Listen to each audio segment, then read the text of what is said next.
Walk in, ask questions, ask him out. Walk in, ask questions, ask him out. Ask him out. Get it together, Natalie! Stay impartial. You don't know what terrible things could be hiding behind those big, gorgeous eyes. What if he's a murderer? Or a cultist? Or one of the self-proclaimed war veterans from that non-existent country? Sorry I'm late. My workload is crazy right now. But you were just whispering through that door, talking about how gorgeous my eyes were, like 3 seconds ago. Containment breach! There are shapeshifters on the loose that look like honest, hard-working psychologists attempting to flirt with my patient, who I have absolutely no romantic feelings towards. Sorry, Connor. Looks like we're gonna have to reschedule.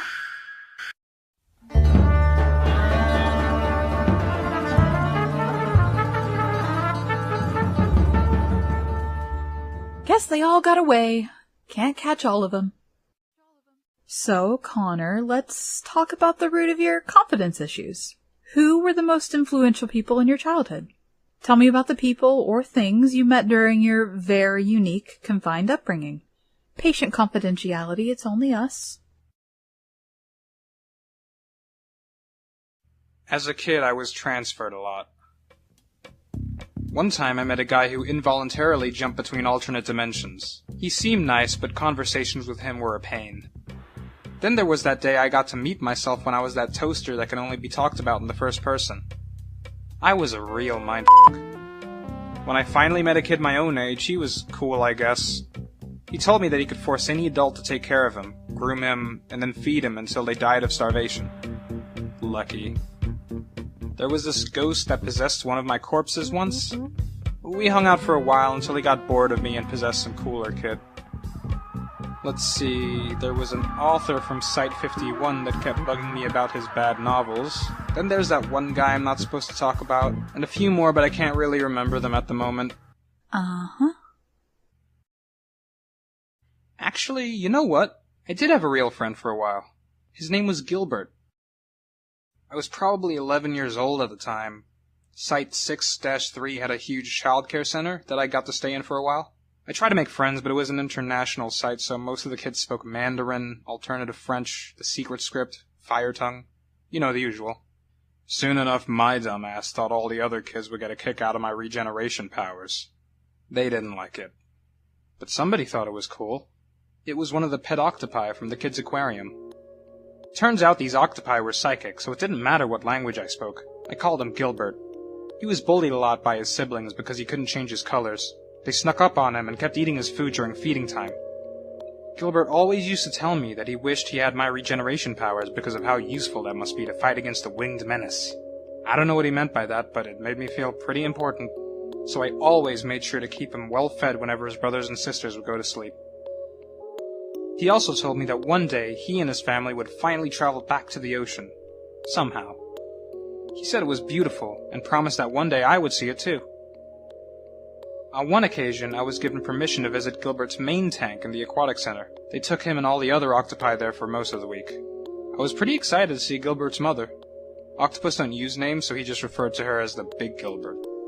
Was the Big Gilbert as sweet as the Little Gilbert? Connor?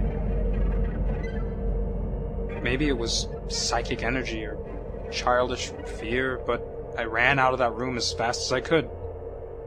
Somehow I knew the mother didn't want me near her or her children, so I never came back. I guess Gilbert wasn't allowed to visit the childcare center either. They just put stupid mermaids in the aquarium instead. It wasn't the same. Anyway, I'm sure he's fine. I always used to tell Gilbert that he should ditch his family the second he got out. Of the 9 octopus that escaped Site 6-3 that year, 8 washed up on the shores of Greece after an awkward battle with an army of crows. I have a photo up in my room that the aquatic center sent me, and Gilbert was right. The ocean is beautiful, even with the dead giant octopus in the middle, but it makes me happier knowing that he's out there, living life, getting mad octopusy. Interesting. So, if he's still out there, does this mean he lived past the average octopus lifespan? I don't know. Do they live long? Oh, dude, they live forever. Oh, thank God. This is the most I've ever shared with a therapist. You're so good at being not overbearing and unpleasant, Miss Powers. Oh, gosh, please. Call me Natalie. Well, you may continue to call me by my first name. I thought Connor was your surname. It's interchangeable. Oh my gosh. I feel like I could tell you anything. I wish we could just keep talking after this session. I don't care what about. I just really like you to talk with. Maybe we can go on a date sometime. We can talk about whatever we want on a date, and awkward pauses are normal because we're eating. Date? Does that mean we get to hold hands?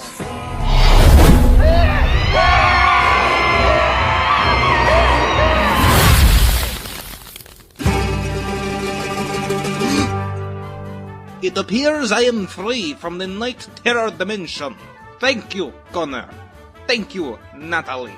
The sheer amount of sexual tension from you untouched virgins shattered the boundaries of reality, and now I can walk amongst the living yet again. Yes! By the way, session's next Thursday, Connor. Remember to bring your dream journal.